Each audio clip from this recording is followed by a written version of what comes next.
Focus Colloquium, e no dia muito interessante, um dia pós-debate presidencial, né, e mais uma vez aqui nas estruturas da casa de Vovó Dedé, né, um dos estúdios aqui, apenas um dos estúdios da casa.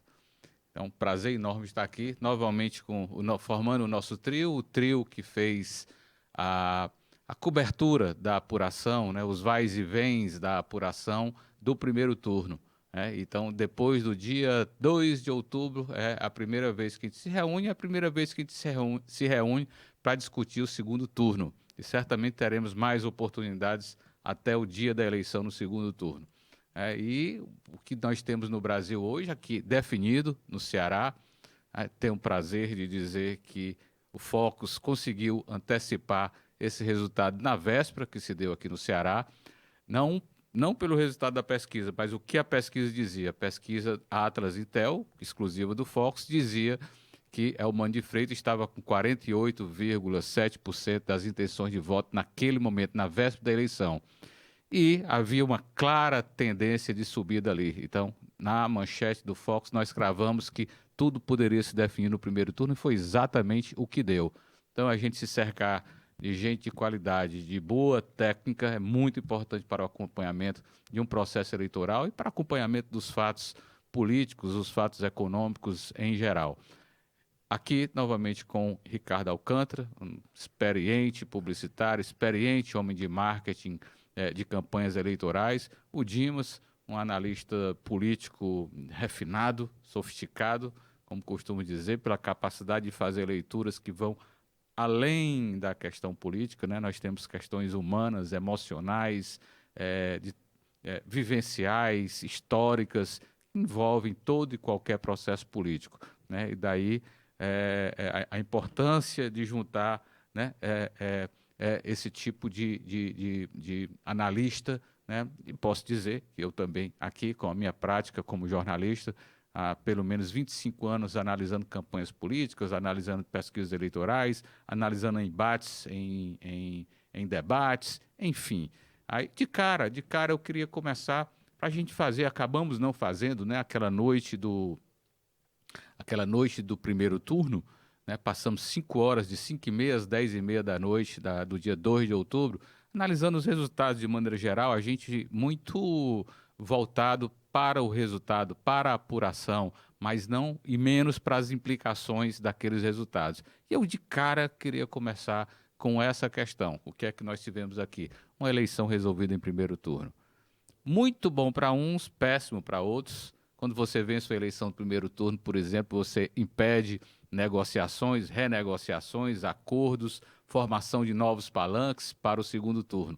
E para quem foi derrotado, isso é ruim, né? Você pega, por exemplo, o caso de Roberto Cláudio, terminou com 14%, 20% desses votos aqui em Fortaleza, mas não pôde negociar, por exemplo, um apoio que seria natural ao candidato Elmano de Freitas no segundo turno, fazendo uma recomposição partidária. Isso não aconteceu. Isso é apenas uma das implicações.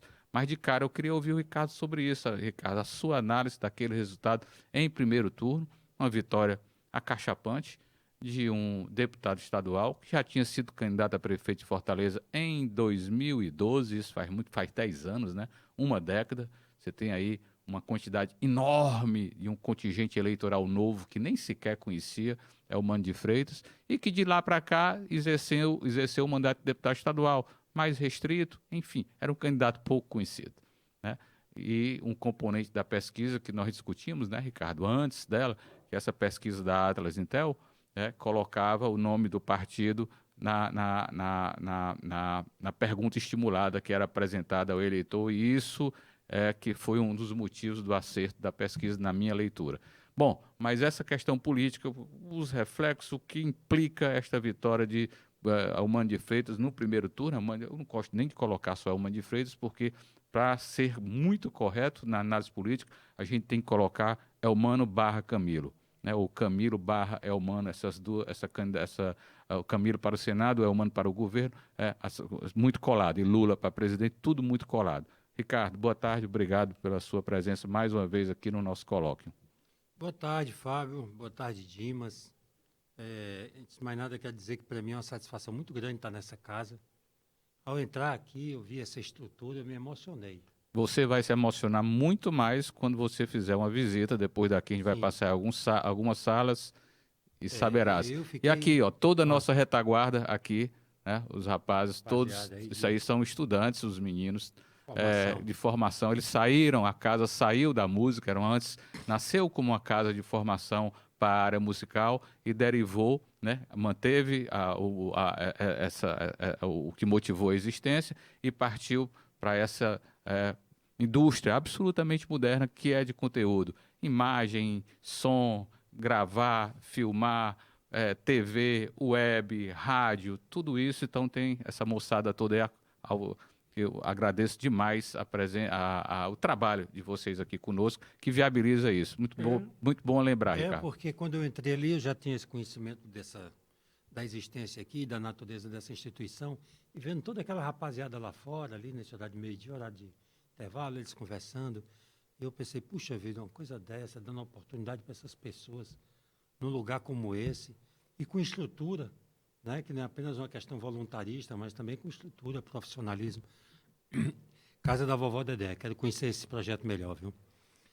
Bem, Fábio, vou partir de um ponto onde você interrompeu, porque para mim o dado fundamental dessa campanha, eu vi o capitão Wagner no final do segundo turno, justificando a vitória do Elmano no primeiro turno, dizendo assim, é Lula, Lula, Lula.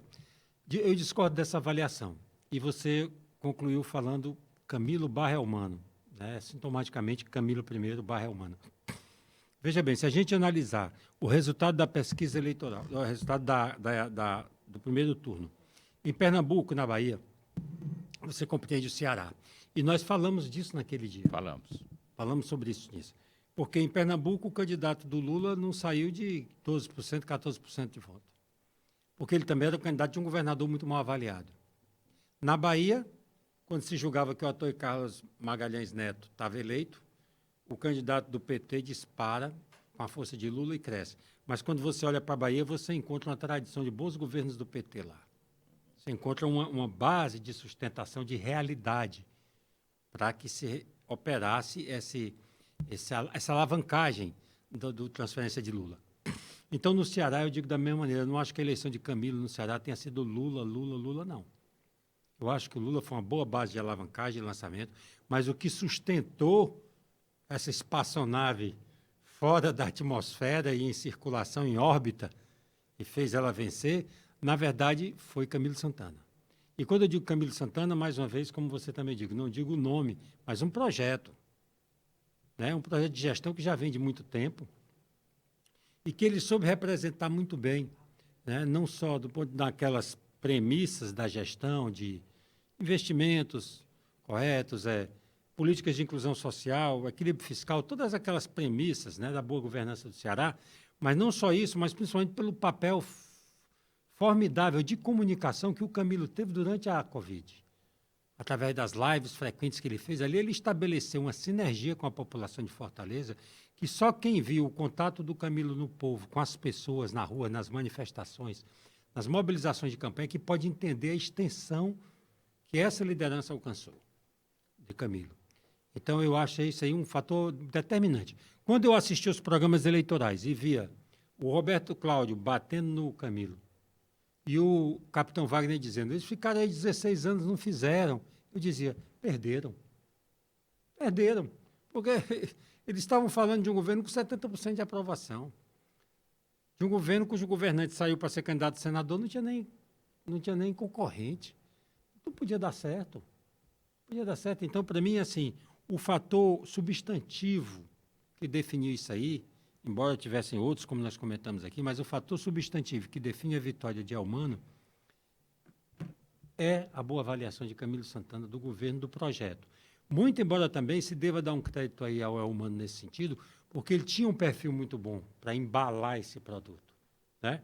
Porque O que é que você chama de perfil muito bom do Elmano de Freitas? 3 aspectos. O primeiro aspecto é uma pessoa com uma história pessoal boa de escrever.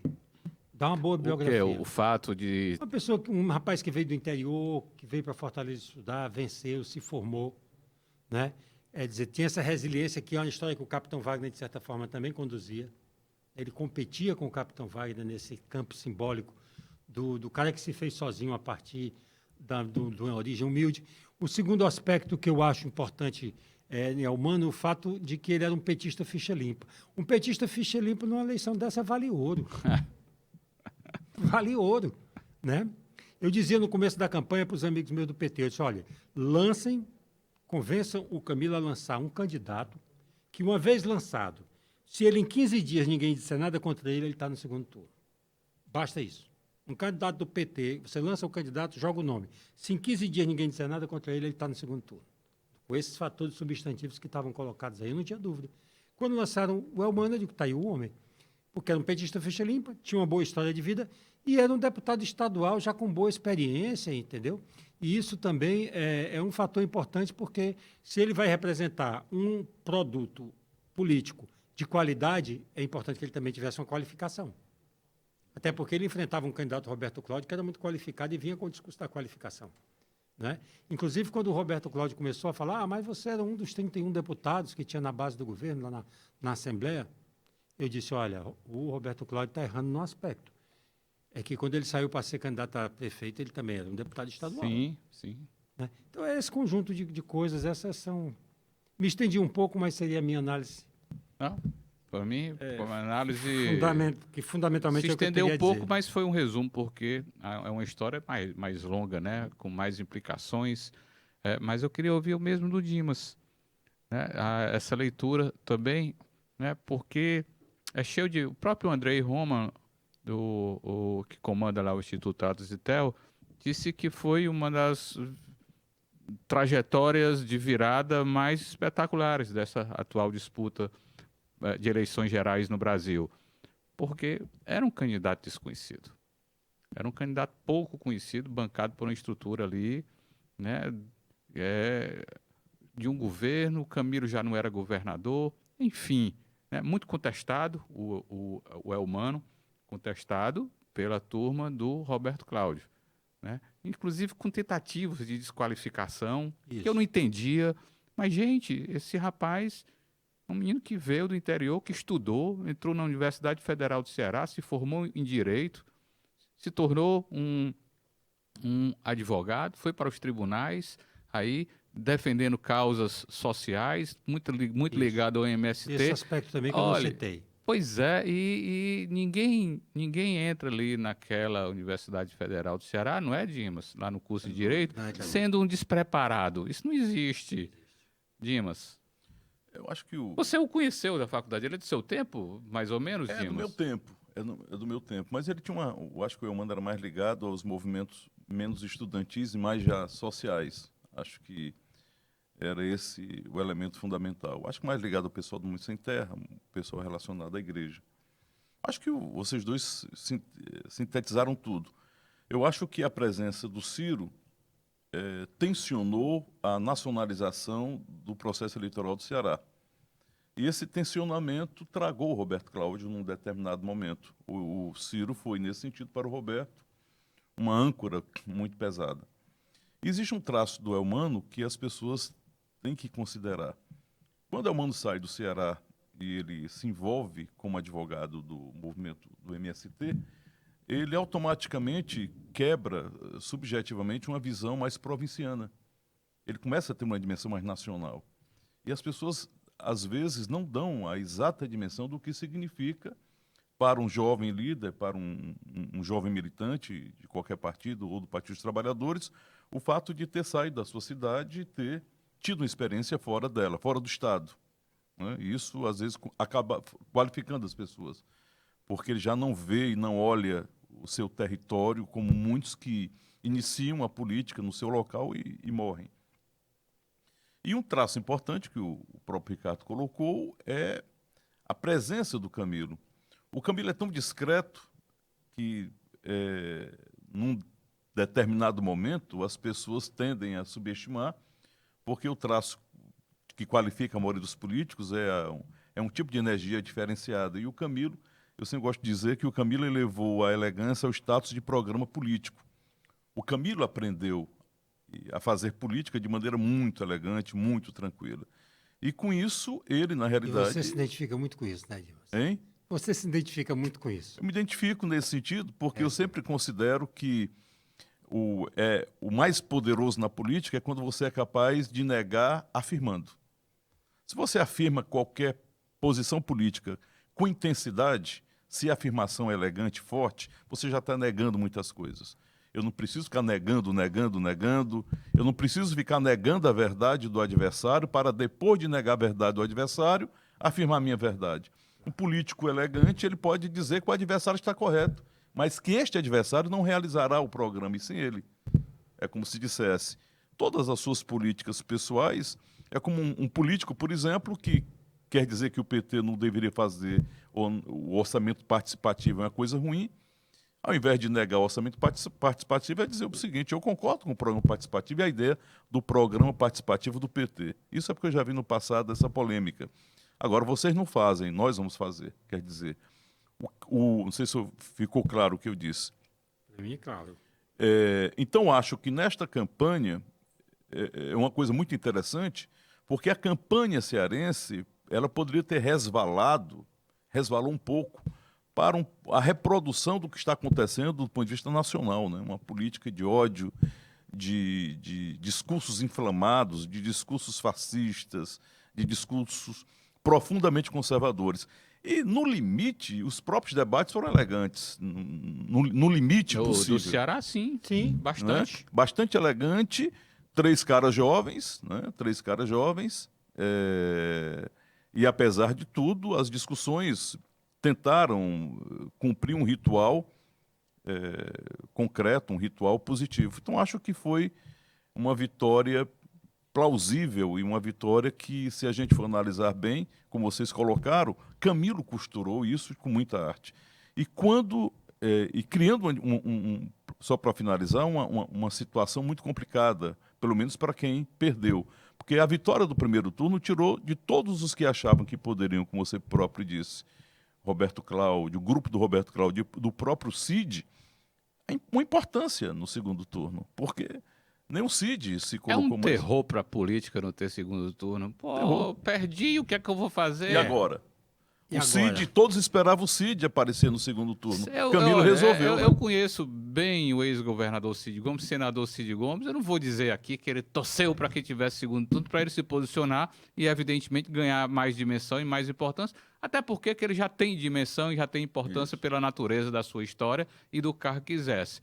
Mas é outra coisa você ter um segundo turno e você ir lá, o palanque, formar um palanque, entrar na campanha, como ele queria, né? Entrar na campanha e fazer campanha. E crescer com isso. E também. crescer, claro. E o protagonismo é isso, Claro. né? Exercer o protagonismo dentro de uma campanha política que esse primeiro turno matou aqui no Ceará.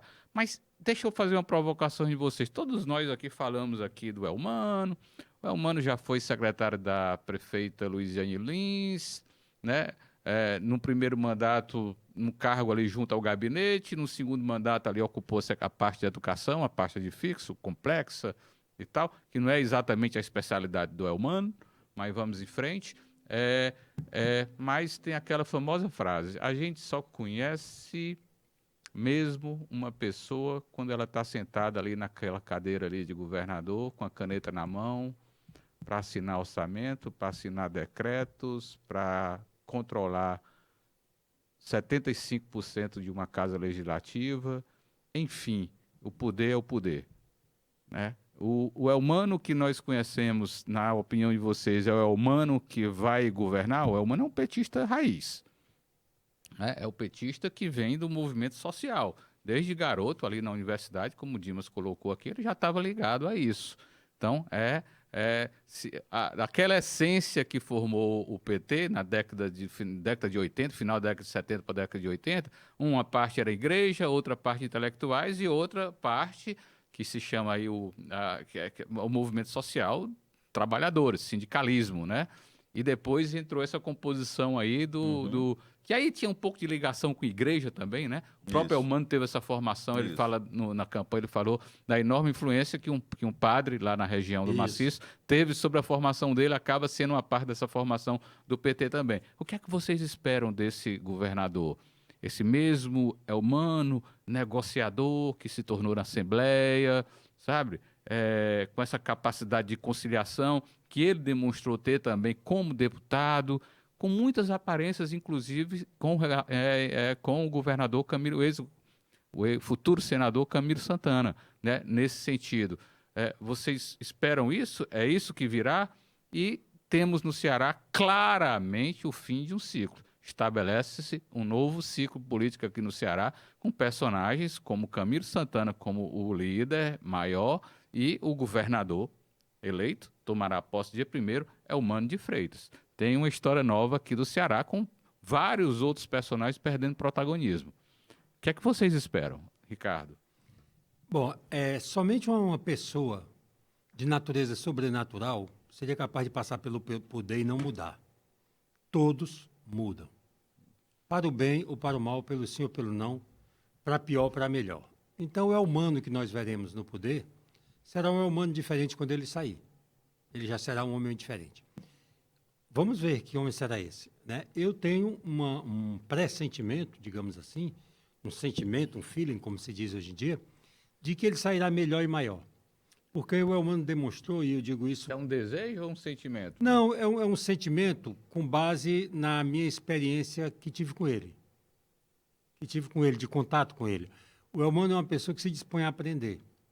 Isso eu percebi nele. Um homem que se dispõe a aprender, ele extrai mais das suas experiências, obviamente. Ele não chega lá achando que sabe tudo. Então, nesse sentido, eu acho que ele tem uma capacidade de crescer nesse processo. Em que direção? Isso ele é que sabe, ele é dono do destino dele, né? Agora, eu vejo, sim, que o humano traz uma característica, como você falou, que é semelhante à do Camilo, que é uma certa sobriedade, uma tendência a consertar as coisas, a consertar no sentido de buscar formar uma maioria tranquila, estável para realizar as coisas. Mas é também uma pessoa diferente, um político diferente, vamos falar assim, do Elmano, do Camilo, no sentido de que, como você disse, ele é um petista raiz, né? A origem do Elmano é o movimento do sem terra, né? É uma experiência com contencioso, né? Com o lado mais áspero e duro do conflito social, né? Então, eu diria que ele pode, assim, usando uma metáfora mais a grosso modo, que ele poderia vir a ser um Camilo com 20% de Luiziane Lins. E isso é um Frankenstein ou é um... Não, eu acho que ele pode fazer disso uma composição harmoniosa muito boa. E aqui eu estou pensando O que são esses 20% da Luiziane Lins? É uma natureza... Você que gosta de criticar esse prefeito, Ricardo. Não, eu gosto de criticar, mas também gosto de elogiar, porque ela só lembra... Isso é um elogio, os 20%, ou é uma crítica? É um elogio. É um elogio no sentido, assim, eu estou identificando nesse nome Luiziane, digamos assim, o petismo original, combativo, com identificação mais forte com os mais pobres, nesse sentido, né? Que eu acho que ela como liderança, ela sempre foi o maior foco de resistência disso dentro do PT mesmo. Foi quem não deixou isso morrer no PT do Ceará, né? Então, eu vejo um pouco dessa maneira. Você também tocou num aspecto que eu acho muito importante, que é a questão das alianças, né? De como é que ele será transformado no poder pelas alianças que ele vai compor. Porque o fim desse ciclo, que você falou, é interessante, porque existem duas maneiras como esses ciclos se encerram. Um pelo esgotamento, o outro por um processo natural de superação geracional. Que foi o caso. Que foi o caso, né? Esse processo, ele começa um novo ciclo a partir de um patamar muito, muito bom de desempenho, não é isso, Dimas? Quer dizer, não é porque houve uma derrocada de um modelo, ele surge dentro do próprio processo como uma confirmação desse processo anterior. Mas o que está havendo é uma mudança geracional, é natural, as pessoas envelhecem. Nós nascemos, vivemos e um dia morremos. Politicamente também é assim. Claro. Né? Então, é bom porque é um ciclo que se inicia não sobre uma ruína, tendo que se reconstruir. É verdade. Né? Mas tendo que projetar um novo patamar. O que é também para o humano um grande desafio. Né? Porque qualificar o que já vem dando certo é mais difícil. Dimas, a mesma questão. Eu acho o humano, evidentemente que só se sabe efetivamente quando a pessoa exerce, porque não se trata só de vontade. O exercício da gestão pública significa também a capacidade de escolher quadros para ajudar, e a capacidade de gerenciar com o que se tem, não é? Quer dizer, o gerenciamento tem muito de ciência e não só de vontade. Acho que o Eumano compreende profundamente essa questão em relação a todas as outras. Eu acho que ele tem a compreensão exata de como fazer e como compor essas possibilidades de realização do desiderato de ser governador de um estado. Eu acho que, nesse sentido, quando o Ricardo fala dessa composição, essa composição é real, no sentido de alguém que tem a história do PT dentro de si, a dimensão das lutas sociais como pressuposto e a compreensão do que significa gerenciar uma máquina num estado pobre, com muitas dificuldades, como é o estado do Ceará. Acho que esses últimos anos, não só o tempo que ele teve na gestão Luiziane Lins, mas o tempo como deputado, lhe deu uma dimensão muito clara desses desafios. E já como secretário de Educação, ele já tinha essa preocupação em se acercar de pessoas com qualidades gerenciais, independentemente de atributos ideológicos. Porque essa questão dos atributos ideológicos é que muitas vezes pregam a peça em quem gerencia. Quando as pessoas trazem, por exemplo, alguns consultores para ficar no lugar de gestor, aí você perde o consultor e o gestor, né? Essa capacidade de saber quem tem a capacidade de ser ordenador de despesa, de ser gestor, ou um simples conselheiro, acho que o Eumano matou essa charada. Isso é muito importante. E acho que o Camilo viu isso. O Camilo percebeu. Porque, de maneira efetiva, será o primeiro governo do PT, será o primeiro governo em que, praticamente, o PT terá uma hegemonia muito maior do que teve. Quer dizer, o trabalho do Camilo foi muito grande. Porque o Camilo ele teria que apresentar a marca do PT, como um homem do PT, mas, ao mesmo tempo, existia um colegiado de contradições do seu governo que vinham das relações que tinha com os Ferreira Gomes. Ele pegou algo em processo e ele deixou agora a mesa limpa, no sentido de o PT exercer com maior tranquilidade dentro de uma concertação mais tranquila, do ponto de vista de não ter que dar muito satisfação a todo mundo, porque a vitória em primeiro turno, inclusive, fortaleceu isso. E eu acho que o Camilo viu isso no Eumano, a capacidade e o equilíbrio de ter que entender que quem não entende que é necessário fazer as pequenas concessões é obrigado a fazer as grandes concessões. Eu acho que essa sabedoria o Eumano tem e aprendeu com o Camilo, e principalmente, né, nesse processo, Isolda ou não Isolda, as brigas no PDT, isso acho que foi muito educativo para todos. Como a correlação de força realiza e a vitória que aconteceu dá a ele essa dimensão. Eu acho que ele é a pessoa certa no momento certo. Pronto. Inclusive, Fábio, eu gostaria de fazer um adendo, que é o seguinte, Pois um não. aspecto que eu acho importante nisso, que o Dimas tocou assim com muita propriedade e me levou a refletir, é o seguinte: para mim, politicamente, a arte que o humano vai precisar manifestar politicamente é em que medida ele vai confirmar e se alinhar com essa liderança do Camilo, que ela é real, ele é popular. O Camilo é pop. Uhum. Quem viu ele na rua com as pessoas viu, o Camilo é pop. Tá? Ele não parece, né? Porque é muito retraído, aquele jeito, ele não tem o estereótipo do populista largo, do gesto largo, do grande abraço. E quem não vê ele com o povo não percebe o quanto que hoje ele é pop. Então ele é uma grande liderança, nesse sentido, de popularidade. E como é que o Eumano vai conciliar a convivência com isso, com um outro fator, que é o seguinte: o governador é ele. O governador é ele. Isso. Ele tem que ter protagonismo. É isso. Porque eu vivi essa experiência no governo do Lúcio e vi. Veja O Lúcio bem, Ricardo, o falhou que você está dizendo. drasticamente nisso. Pronto. Em perceber o que era a parte que ele deveria confirmar da liderança de Tasso Gereissati e o que era a parte que cabia a ele afirmar como governador e a sua Ricardo, titularidade. veja bem o que você está Lúcio dizendo. falhou nisso. Olha as circunstâncias que nós temos, como elas são interessantes, né? Nós temos um líder desse processo, o maior vencedor, chama-se Camilo Santana, deu uma condução maior, né, junto com o PT, nunca esqueçamos disso, junto com o PT, mas nós temos agora um governador que se chama Elmano de Freitas, com uma tendência de passar 8 anos à frente do poder, se tiver uma boa gestão no primeiro mandato, né, neste próximo mandato, tem uma tendência de permanecer, são 8 anos, né? Senador é senador, governador é governador. A não ser que o Lula ganhe a presidência, e este senador tenha também um papel muito importante no governo Lula. Então, tem uma série de questões. Quando você vê Cid, Tasso, não tinha um partido ali, tinham grupos. Né? O grupo do SIC, na época do Tasso, que o Ciro foi convidado a compor com aqueles personagens de então.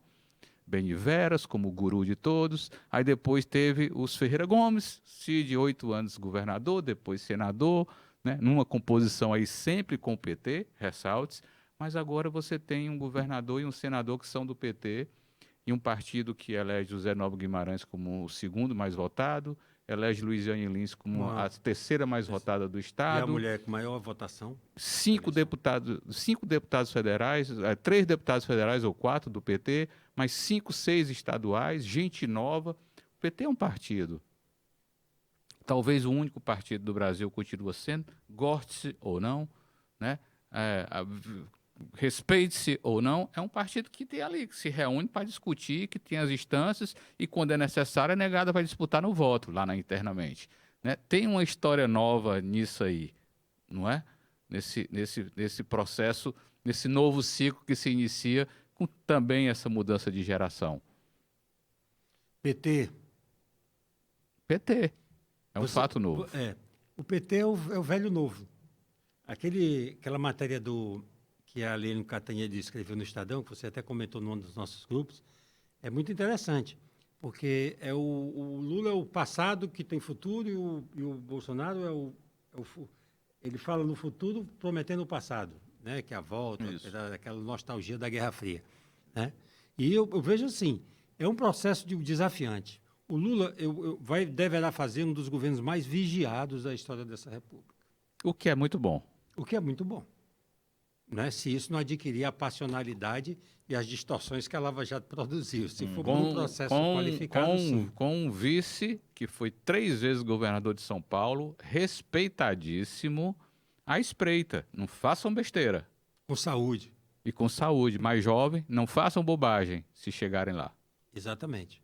O Alckmin está para o mercado, assim como o general estava para o general Braga Neto, está para o Bolsonaro. Ele bota um general para dizer, não me tira não, porque o que vem no meu lugar é pior. É pior. Pior para quem? Para os interesses, né? Então, de certa forma, o Lula, ao colocar o Alckmin ali, ele conseguiu uma garantia. Eu vinha conversando isso com o Dimas. A presença do Alckmin na chapa do Lula, ele foi visionário.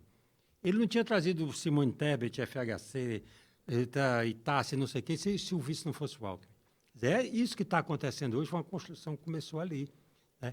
É muito importante. Então, ele será um governo muito policiado, a meu ver, será um pouco, eu faço até um paralelo com o governo democrático do Getúlio, quando ele voltou já pelo processo democrático e sofreu implacavelmente essa vigília, né? De forma distorcida e exagerada. Então, ele será um governo muito policiado, mas será um governo bem mais aberto do que o anterior. Ele já anunciou publicamente que quer o PSDB dentro do governo. Só isso já é inteiramente novo e oposto ao que ele fez no primeiro governo. Porque o discurso do primeiro governo era o anti-FHC. Né? A herança maldita do FHC. Que foi um grande erro. Não havia herança maldita, muito pelo contrário. Uma construção democrática importante, um plano real aí de estabilidade da moeda e da economia brasileira bastante importante. Essa mania que o petismo tem. E essa sempre foi a minha maior contestação, meus tempos de coluna política do Jornal Povo. Os meus amigos petistas aí sabem bem de minhas posições. Não foi Bolsonaro que criou o bem contra o mal, não, viu, gente? Deixemos claro isso aí. Mas eu quero puxar outro assunto que a gente está falando aqui só dos vitoriosos. Nós temos 2 derrotados nessa eleição aqui do Ceará. Capitão Wagner, que a gente parece já saber o lugar do Capitão Wagner. Né? Tá claro, vai continuar aí fazendo política, potencialmente candidato a prefeito de Fortaleza, conseguiu eleger, com grande dificuldade, diga-se, a esposa como deputada federal, mas não é ele, não é uma vaga dele, é diferente. Claro que ele sai mais enfraquecido dessa derrota, porque inclusive perdeu o mandato. Mas ele representa uma corporação também, que tem força, enfim, ele tem... E o outro derrotado, o candidato, o ex-prefeito de Fortaleza, Roberto Cláudio, que esse eu não consigo visualizar o lugar dele ainda nesse processo político aqui do Ceará. Qual é o lugar do Roberto Cláudio? O que é que ele vai fazer? Sabe, a meu ver, está cometendo um erro aí, ao não se posicionar claramente desse processo político do país aí, divisor de águas, né? Que está em questão no país aí é algo muito importante, muito relevante, a própria ideia de democracia que está em jogo, né? E não se tem um posicionamento do ex-prefeito Roberto Cláudio. Eu queria a leitura de vocês, sobre o capitão, primeiro, Dimas, o Ricardo falou há pouco. Sobre o capitão, como é que tu vê o capitão nessa situação? Para onde ele vai caminhar?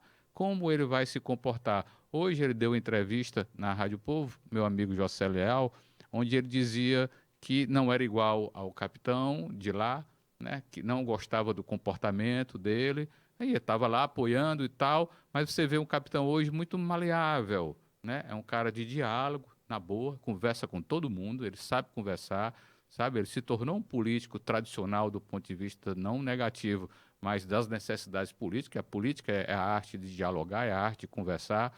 E temos esse personagem aí que teve uma votação espetacular em Fortaleza, venceu a eleição de Fortaleza, né? Venceu a eleição de Fortaleza. Não venceu a eleição de Fortaleza. Foi o mais votado aqui na capital e provavelmente o mais votado na região metropolitana, acho que só perdeu em Caucaia. Mas, Dimas... Eu acho que a história, mais especificamente do Wagner, está atrelada às eleições presidenciais. A sobrevivência dele, do meu ponto de vista, está diretamente Você está dizendo que temos que esperar que se o Bolsonaro ganhar, o papel dele... Isso. Independente da sua derrota aqui, o que ele criou de maneira substancial é um político hábil, o Wagner, né? É um político que tem muita habilidade para se posicionar, apesar de tudo. Inclusive, como ele se posicionou em relação, como você próprio falou, em relação à questão da política, mas ele tentou absorver o aspecto oposicionista materializado pelo presidente da República e, ao mesmo tempo, se afastando da estigmatização de um aspecto mais conservador e de direita do próprio presidente. Uma tarefa difícil de realizar. Ele tentou e eu acho que ele conseguiu em certo aspecto. Então, o futuro dele está atrelado à vitória do Bolsonaro. Bolsonaro perdendo, o espaço dele será reduzido a um político, porque o novo tempo que surge é um novo tempo que surge com o Elmano, com Camilo. Se o Lula ganhar, quer dizer, sobrará pouco espaço para se rivalizar com os vitoriosos. Na realidade, o campo vai ser absorvido por esse novo núcleo que surge. E o resto vai tentar sobreviver na periferia dessa hegemonia que vai ser constituída fundamentalmente pelo Camilo e pelo Elmano, na direção do Partido dos Trabalhadores. Com a vitória do Lula, você tem um senador fortíssimo, mesmo Guimarães, como ele estava me alertando, o Ricardo, será um deputado muito importante no Congresso Nacional. Você vai ter um senador com muita influência no Senado Federal e um governador do PT. Vai sobrar pouco espaço para um tipo de oposição ou um tipo de reposicionamento dos que foram derrotados. Muito difícil. Então, tá muito ligado a essa vitória Lula ou Bolsonaro, tanto na perspectiva do capitão Wagner, como na própria perspectiva do Roberto Cláudio, né? O Roberto Cláudio falaremos depois, Ricardo, o lugar do capitão Wagner, na sua opinião. O Dimas tocou num ponto que, para mim, digamos assim, é o vetor, né? É o vetor. A vitória ou a derrota do Bolsonaro define o desenho que ele vai precisar dar. Porque com a vitória do Bolsonaro, o que é que acontecerá? Acontecerá que o capitão Wagner vai procurar se aproximar ainda mais dessa base que hoje existe, um movimento social de direita. Hoje existe isso. Tem grupos definidos, a polícia militar, os pentecostais, você tem grupos de sustentação disso. Então, existe um movimento de direita, um movimento social de direita no Brasil. Com a vitória do Bolsonaro, acredito que ele tentaria alimentar a condição dele de um protagonista, de um líder desse movimento no Ceará, de representação. E com a derrota do Bolsonaro, ele vai ter que se reinventar. Ele vai ter que se reciclar e construir novas alianças com outros grupos, novas identidades, o que é um processo muito difícil, né, Fábio? Depois de ele construir toda uma carreira profundamente identificado com uma corporação, não é verdade? Em que ele teve muitos embates defendendo essa corporação e que recentemente teve muitos desgastes. A corporação militar hoje mais emperra do que alavanca o capitão Wagner, essa é que é a verdade, porque a dimensão dele extrapolou aquelas lutas corporativas. Então ele vai ter que se reinventar. Pragmatismo para isso ele tem, né? E abertura mental para isso, porque como disse o Dimas, ele não é um fanático, né? Ele não é uma pessoa de mentalidade fanática. Você percebe que o capitão Wagner não tem a psique fanática, embora ele represente muitas correntes fanáticas, né? Mas ele consegue se dissociar disso, manter essa sanidade psicológica. Então ele tem condições pessoais de operar essa reinvenção, mas terá coragem? É uma outra coisa. Vejamos. Bom, as circunstâncias se impõem, né? Vamos ver. Isso. Tanto pode crescer, mas vamos ter que esperar realmente o resultado do segundo turno, porque aí fica tudo mais claro, né, para eles se Certamente. Jair Bolsonaro vencer a eleição. Para a gente finalizar esse tema, Ceará aqui, essa análise, Roberto Cláudio, né? Um grande prefeito de Fortaleza, excelente prefeito, foram 8 anos de mandato aqui em Fortaleza, com reformas estruturais na cidade muito importantes, com políticas públicas bastante relevantes. Aliás, agora há pouco, vindo para cá, para casa de vovó Dedé, vi aquela estrutura ali de carros compartilhados, eram carros elétricos compartilhados, né, com aquelas estruturas para abastecer com eletricidade o carro, a bateria e tal, destruída. Quer dizer, para mim é bastante simbólico do que aconteceu nesse processo político com o Roberto Cláudio, numa escolha, a meu ver, de um candidato a prefeito pelo Ciro Gomes com pouca vocação. Isso é uma crítica, não é pessoal, prefeito Sarto, mas com pouca vocação para a gestão, sem gosto por esse cotidiano. Às vezes eu penso que a gestão o deprime, eu vejo dessa maneira. E tanto que eu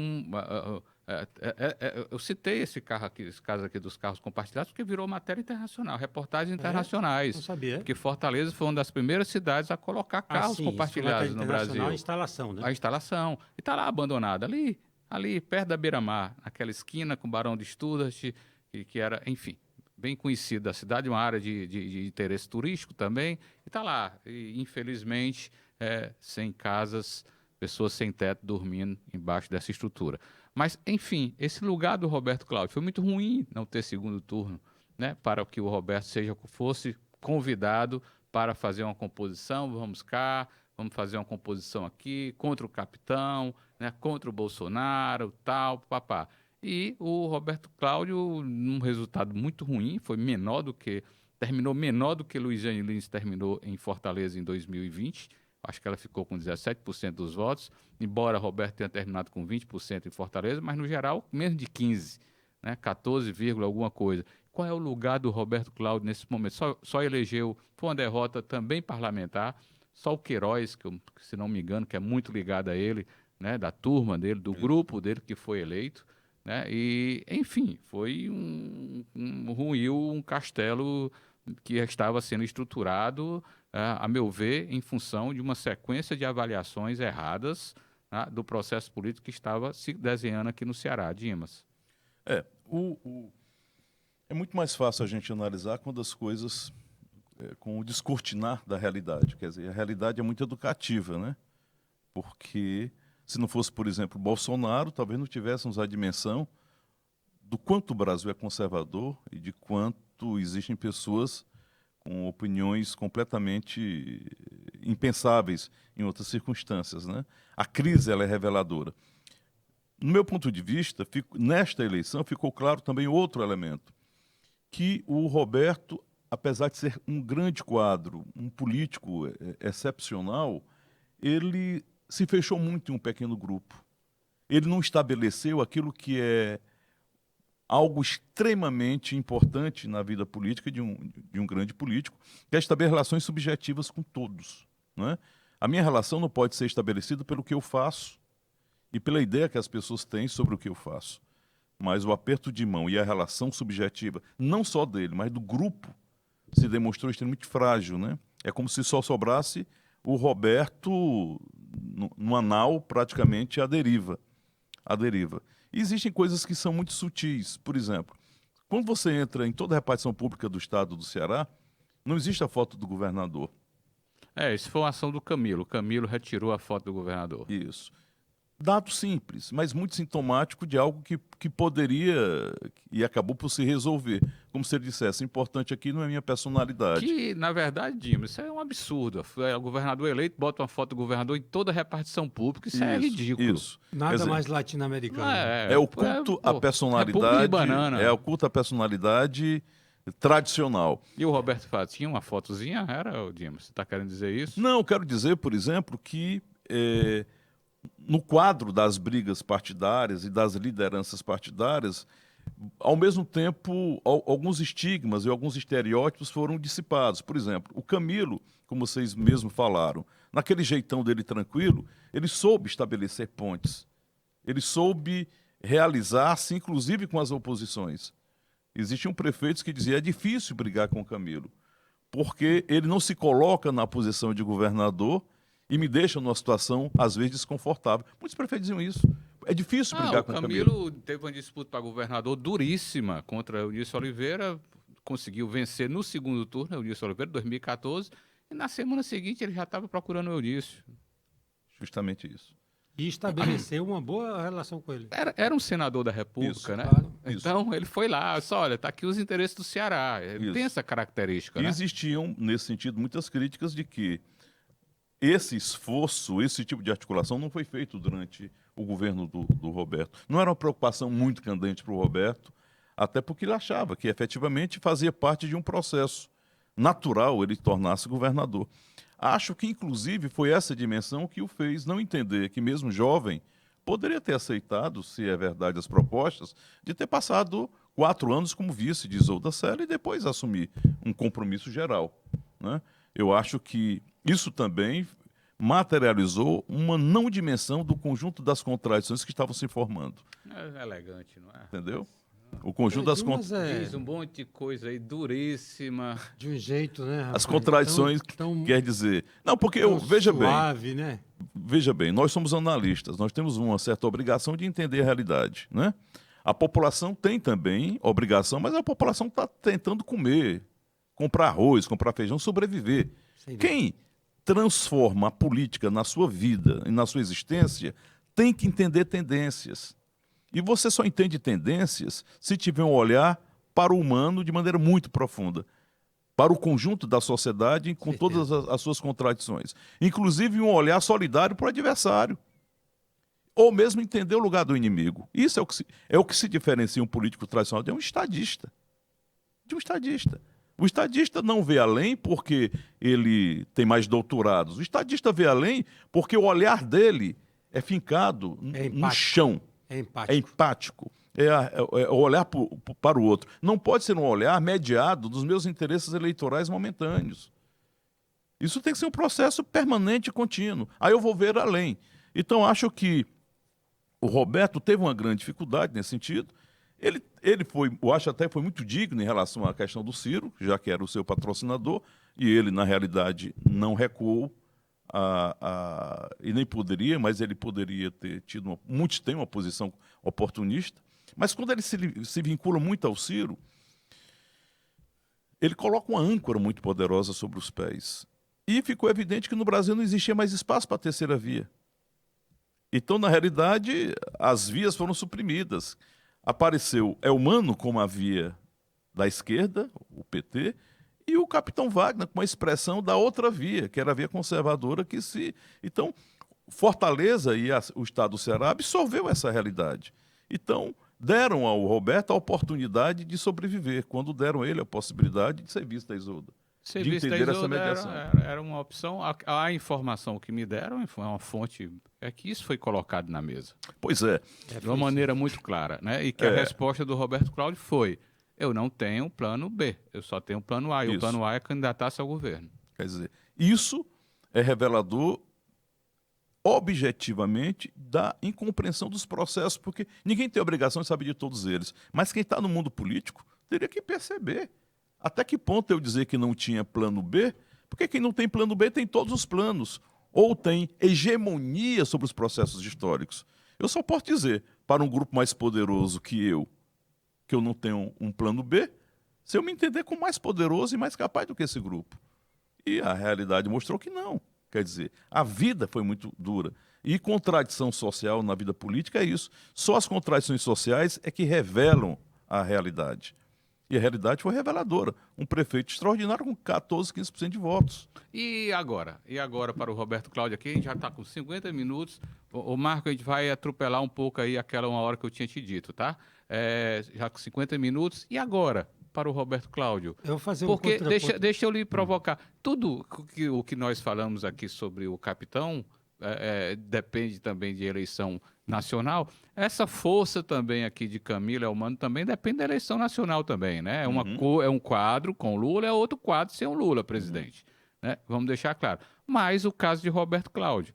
É um prefeito bem avaliado, né? Um político bem avaliado, com histórico aí de trabalho realizado também, digno de nota, né? Louvável, de referência em vários setores, enfim. Mas qual é o lugar dele? O que é que ele vai fazer diante dessas circunstâncias que se formaram aqui? Se candidatar a prefeito de Fortaleza, tendo tirado esse resultado que tirou aqui, e com composição com o PT não vai apoiá-lo. O PT vai lançar um candidato próprio, para mim isso aí está claro. Né? E como é que vai ficar José Sarto, o atual gestor de Fortaleza, nisso tudo, que deve muito ao Roberto Cláudio, deve a sua eleição ao Roberto Cláudio, vai querer se candidatar novamente? Né? Falta 2 anos só, gente. Vai querer se candidatar novamente a prefeito de Fortaleza? Para onde é que vai Roberto Cláudio? Vai ser candidato a vereador em 2024 ou vai ficar sem mandato esperando 2026? Foi cruel essa derrota para ele e a maneira como se deu. Eu vou fazer um contraponto aqui à diplomacia do Dimas, falar um pouco aqui de forma mais direta. Eu uma vez falei para um amigo, e nunca disse isso publicamente, é um pouco duro, que eu disse: o problema do Roberto Cláudio é que ele escolheu o Ferreira Gomes errado. E para mim é mesmo. Agora eu vou tentar explicar isso de uma forma mais consequente, né? Que não pareça apenas uma provocação rude. O Roberto Cláudio, ele engana um pouco assim a aparência dele, porque ele é um homem muito cordial. Eu gosto muito do Roberto Cláudio. Admiro ele como gestor e gosto da personalidade dele. E ele é um homem muito cordial, mas... E é isso mesmo. Mas o método dele é autocrático. Ele é autocrático. E não é à toa que o Ferreira Gomes dele é o Ciro, é porque é outro autocrático. E todo esse processo demonstrou que todo esse atropelamento, todo esse desastre é o desastre de um pensamento, de um método autocrático. Porque ele... Como é que funciona um pouco a cabeça de alguém como ele? Assim, eu vou fazer bem feito, o povo vai ficar satisfeito e eu resolvo essa parada. Em política não é assim. Aperta uns botões ali, tem uma grana que a gente levantou ali, nós organizamos. tocou nesse aspecto. Quer dizer, você tem que fazer isso e tem que compartilhar generosamente o protagonismo dessa realização com um corpo político que te dê sustentação para que, no momento de maior dificuldade, você tenha apoio. Você tenha construído Esse é o mais belo conceito da hegemonia. Hegemonia é dirigir, não é ter tudo. Exatamente. Então, faltou isso, né? Por tudo isso que o Dimas falou. Se você examina todo esse processo, você vê que, na verdade, foi um processo, um desastre autocrático. Né? Ao ponto que chegou um momento em que ele passou a ser candidato de si mesmo. Se isolou de tal maneira que ele era o candidato de si mesmo. Ele não podia ser candidato nem do Ciro, porque seria prejudicial para ele. Numa explicitude da propaganda eleitoral, da comunicação. Não é isso? E ele passou a ser o candidato dele mesmo. Ele é o candidato de quem, Roberto Cláudio? Né? E esse é o pior desastre que pode acontecer em política, é você ser candidato Sim, e o de si futuro, mesmo. gente? A minha pergunta se mantém. O que fazer diante disso tudo? Aqui, na análise política, o que é que o Roberto deve fazer nesse momento? Me chama a atenção o fato dele estar calado no segundo turno da eleição presidencial. Para mim, confirma ou reafirma, fortalece o que você está dizendo. Né, de um certo isolamento, de um caminho de isolamento, porque o país está está claramente aí num momento muito decisivo, muito importante da sua história. E o ex-prefeito de Fortaleza que concorreu ao governo do estado, quieto, assim como o Ciro, que deixou o PDT solto e tal. É difícil a gente saber hoje o que ele fará, porque as alternativas ficaram muito restritas, né? As alternativas para o Roberto Cláudio ficaram muito restritas nesse processo. Alguém sabe todo. de alguma embaixada do PT junto a ele, nesse Não, sentido? eu não sei. Eu acho o seguinte, efetivamente, o que, do meu ponto de vista, o que vai restar é um mandato de deputado federal na frente. 2026, Dimas, é muito tempo, são 4 anos. Porque o movimento do Ciro, de mergulho objetivo, não o credencia junto ao Lupe, inclusive no momento em que, na perspectiva do Lula ser eleito, porque o PDT terá algum espaço, né? As construções já foram dadas. Então, quando você também mergulha o Ciro, você também mergulha, inclusive o Roberto, em qualquer eventual possibilidade de discussão de posições governamentais. Não sei em que posição, mas o governo federal é muito forte. Então, imagine que ele não assumisse, durante esses 4 anos, ele tivesse no Ministério da Saúde, em alguma área social do Ministério da Saúde, em alguma superintendência, como médico.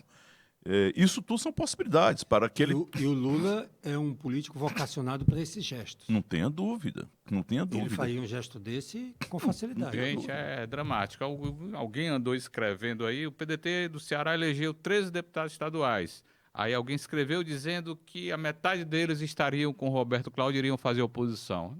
Mas não. Não. Nem o Queiroz, que é um cara também de qualidade, é um gentleman, vai fazer oposição ao Mano de Freitas. Nós Mas eu sabemos acho que o não. Dimas deu uma pista boa. Eu ainda não tinha pensado sobre isso. Eu acho que atrair o Roberto Cláudio via governo federal, via Lula, Isso.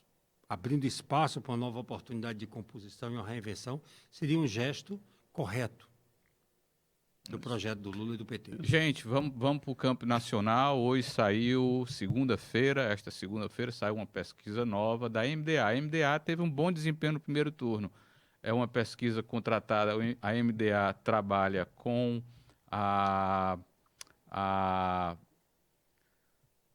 um órgão, a CNT, Confederação Nacional de Transporte, né? É contratada pela Confederação Nacional de Transporte. Saiu que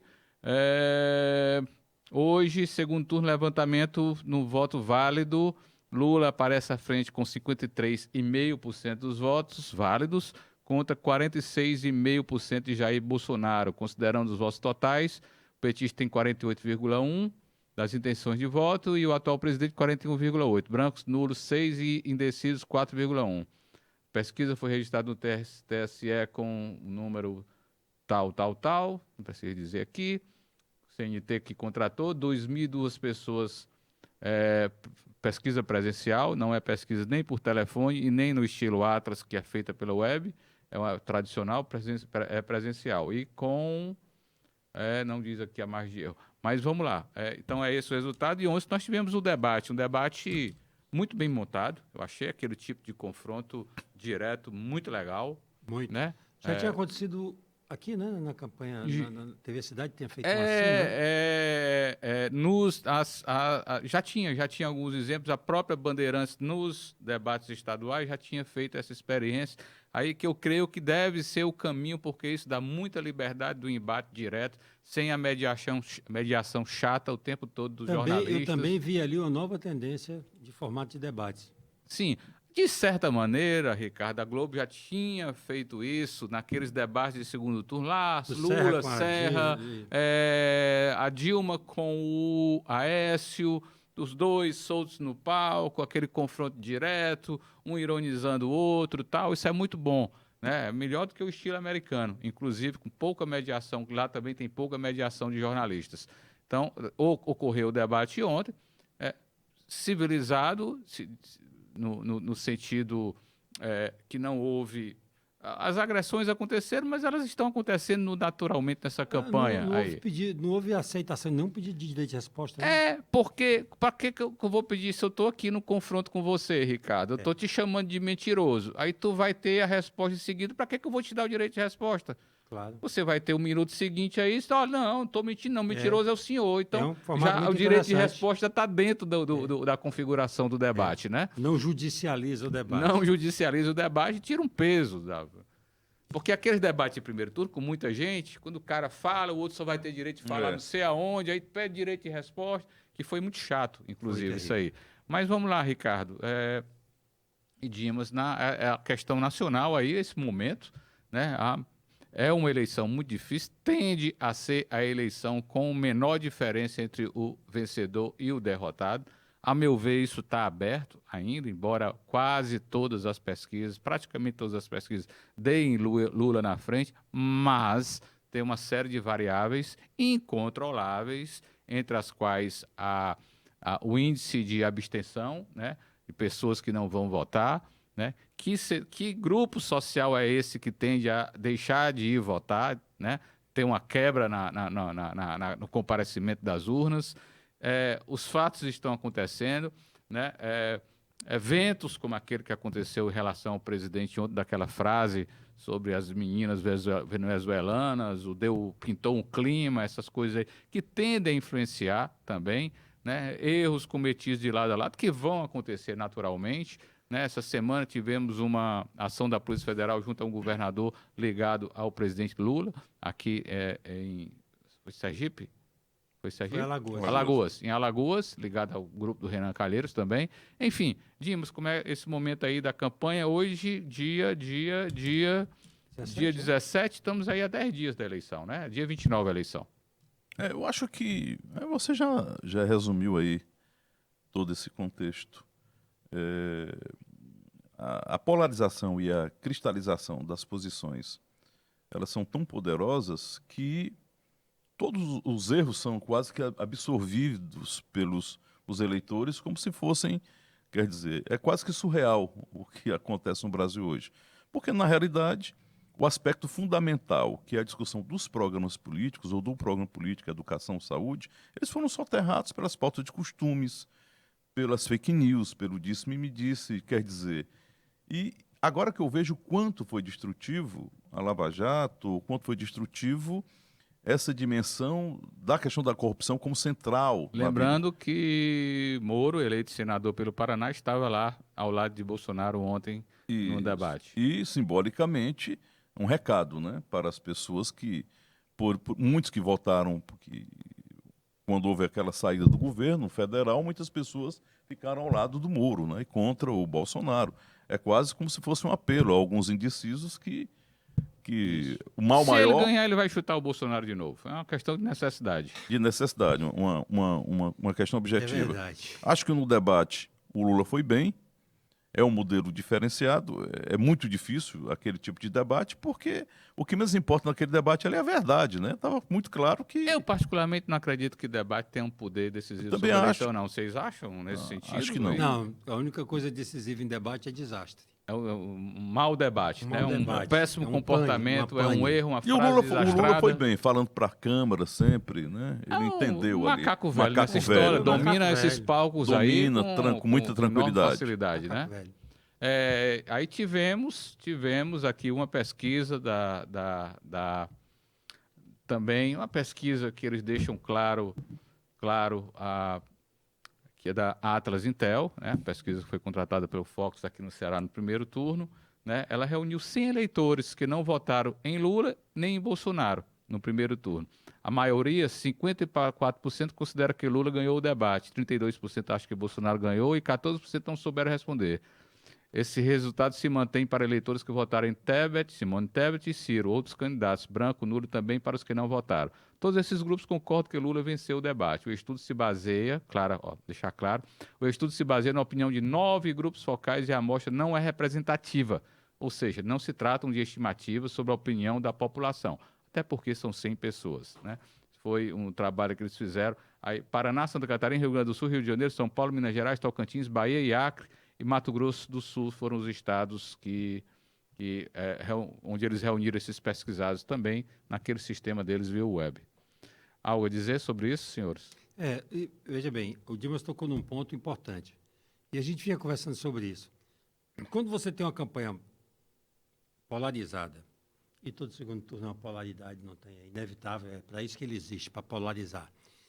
E você tem os votos muito consolidados, é preciso que um fato muito contundente para mexer com a sensibilidade das pessoas e deslocar, produzir migração de votos, né? E esse fato recente aí, por exemplo, que imputa ao Bolsonaro aí uma certa inclinação pedófila, né? Porque ele disse que rolou um clima com as meninas e tudo. Isso, num processo de uma margem de indeciso muito grande, teria produzido um alvoroço. Nesse caso é menor, né? Então, a campanha ela está muito consolidada, já vem desde o primeiro turno, na verdade, né? A grande característica dessa campanha, mais do que a polaridade, é a consolidação, né, dos números e das decisões em relação a Lula e Bolsonaro. Então, não sabemos exatamente como se migrará essa pequena flutuação. Como a diferença é muito pequena, ela pode ser decisiva. Pois é, uma diferença São pequena que 17 pode milhões ser... de eleitores. É muita gente. É muita É gente. um país... Portugal tem 11 milhões de habitantes, Isso. né? Se você chega lá em Portugal, onde eu Eu não moro... entendi, repete o... Se você chega em Portugal e diz que os indecisos, a potencial migratório de votos na sociedade, esse é 17 milhões de votos, eles se assustam, porque é quase o dobro da população do país. Opa, como Né? 17 milhões? Então, isso aí é determinante, porque vem assim os votos, as abstenções. A abstenção nesse segundo turno deverá ser menor, porque é uma votação mais rápida, né? A fila vai andar mais depressa. Vai, Então, a notícia dos eleitores de manhã que vão voltar para a comunidade vão ser menos... É bem rápido, mas bem não tem a rápido. mobilização das regiões, por exemplo, onde tem... Também tem esse aspecto. Ceará, não é? por exemplo, não tem aquele monte de deputado pedindo voto, levando eleitor para a urna não tem e tal, mobilização papapá, de não. rua para... Não tem a boca de urna. Mas, historicamente, o Brasil tem mantido os seus níveis de abstenção igual, viu? Agora, a camada social que vai se abster, essa é que é a questão, né? Esse é que é o ponto. Dimas, o Ricardo disse aí, pouca diferença, qualquer movimento pode dar vitória para um ou para outro. Por isso que eu acho importante ainda o papel de gente como Ciro Gomes, porque 1% para lá, 1% para cá, o Ciro talvez seja capaz de influenciar sobre um pequeno percentual do eleitorado. Você não acredita que ele possa, ao fim das contas, chegar, gente, olha, diante de tudo que está acontecendo, eu... Acho que, inclusive, o silêncio que ele se impôs até agora, o credenciariam imensamente, dariam a ele imensamente mais força se manifestasse agora. E poderia ser decisivo. Recentemente eu conversando com... Aí lá viria Roberto também, né? Inclusive salvaria, criaria essas condições de reinserção. De reinserção, quer dizer, de reinserção. E o silêncio do Ciro só fortalece e corrobora todas as críticas que ele recebeu durante todo o tempo de que ele estava preocupado nas suas questões pessoais enquanto o país vive um processo em que os criadores do Plano Real se manifestam, em que o mercado financeiro, o Neca Setúbal, pessoas que nunca pensaram em se manifestaram no apoio à democracia. João Amoedo se manifesta. João Amoedo, um dos fundadores do Partido Novo, declarou apoio a Lula. Isso. E o argumento muito simples de João Amoedo, pelas liberdades, a garantia, não é a garantia, né? O mal menor na cabeça do Amoedo e dos liberais de maneira geral. Isso. Então, pelas liberdades e pelo meu direito de fazer oposição tranquilamente depois, a minha aposta é no Lula. Ele declarou voto ao Lula, porque ele acha que Jair Bolsonaro põe esse direito e, inclusive, as liberdades em jogo. Esse percentual feito pela Intel sobre a questão da vitória do debate tem muito a ver também com um aspecto importante. O Bolsonaro só tem um ponto para pegar o Lula, que é a questão da corrupção, a corrupção. Então, o Lula ficou muito à vontade porque, fora esse tema, ficava muito difícil dizer que o Lula não fez isso ou não fez aquilo. E isso era quase que desmoralizante. Porque mesmo aquele eleitor mais ou menos consciente que vota no Bolsonaro, sabe que, mesmo tendo existido corrupção, o Lula fez mais de 80% da transposição do São Francisco. Isso é fato. Sabe que levou a Petrobras a uma situação internacional com o pré-sal de muita força. Então, Quer dizer, entre fazer a crítica ao Lula como um governo com muita corrupção e querer negar os pontos positivos é uma lacuna impossível de ser preenchida. E as pessoas analisam, porque é uma forçação que não se realiza. Você pode dizer, olha, você é corrupto, mas eu quero reconhecer que você foi um grande presidente. Ou no sentido de ter feito muitas coisas. Agora, por que é que você não pode ser mais? Porque a corrupção que você patrocinou tira todos os méritos do seu governo. Você não pode negar os méritos que existiram. A população, as pessoas não são tolas.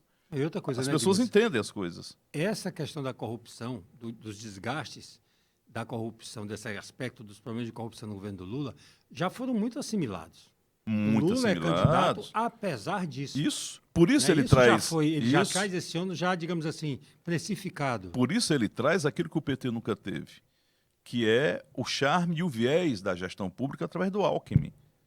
Porque, da mesma forma, o PT poderia ter todas as críticas ao PSDB, ao próprio Alckmin, na perspectiva social. Mas não colava dizer que o PSDB tinha realizações do ponto de vista gerencial. E o que as pessoas querem mesmo é uma gestão gerencialmente racional. Então, quando o Lula traz o Alckmin, fica quase evidenciado. É como se ele dissesse, eu vou me ater às questões sociais e às relações com o Congresso, mas quem vai tocar mesmo é o meu amigo Alckmin, que deve estar se transformando pessoalmente também, indo para o Nordeste, indo para grandes manifestações sociais que ele nunca viu em toda a existência dele. Quem viu foi a FHC. É fato. Ele não é? Ele foi trazido, Covas, que o observa e pede ao seu secretário de governo, Walter Feldman, que traga aquele médico lá do interior. Mas ele sempre foi um homem da máquina, e não desses movimentos sociais. Ele, ao final desta eleição, será também outro homem, o próprio Alckmin, porque ele viu coisas que Higienópolis, São Paulo, não daria nunca, o Nordeste, o Brasil profundo, né? Então, acho que tem essas questões. A experiência é o grande livro. Tá? Isso. Meus caros, é isso. Algo mais a declarar de algum de vocês, porque chegamos ao fim da nossa conversa. Mais algo? Agradecer o papo. Isso, agradecer o papo. Louvar mais uma vez a iniciativa da Casa Vovó Dedé, né? Focus e no agradecer caso a de quem Vovó nos Dedé. acompanhou. Isso. Focus, aqui só o Locus, né?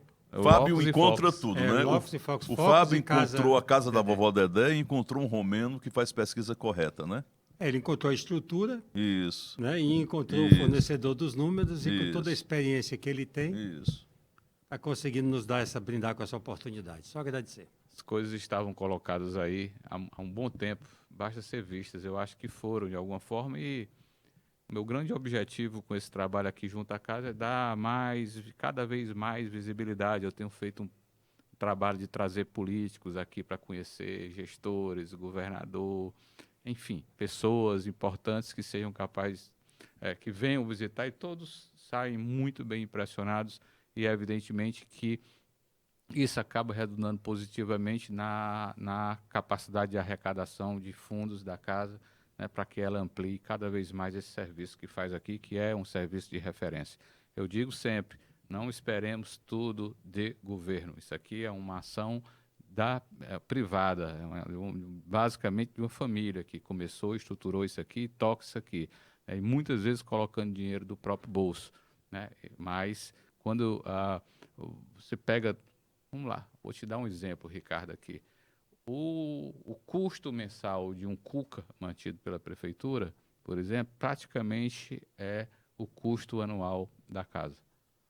Só para termos uma ideia.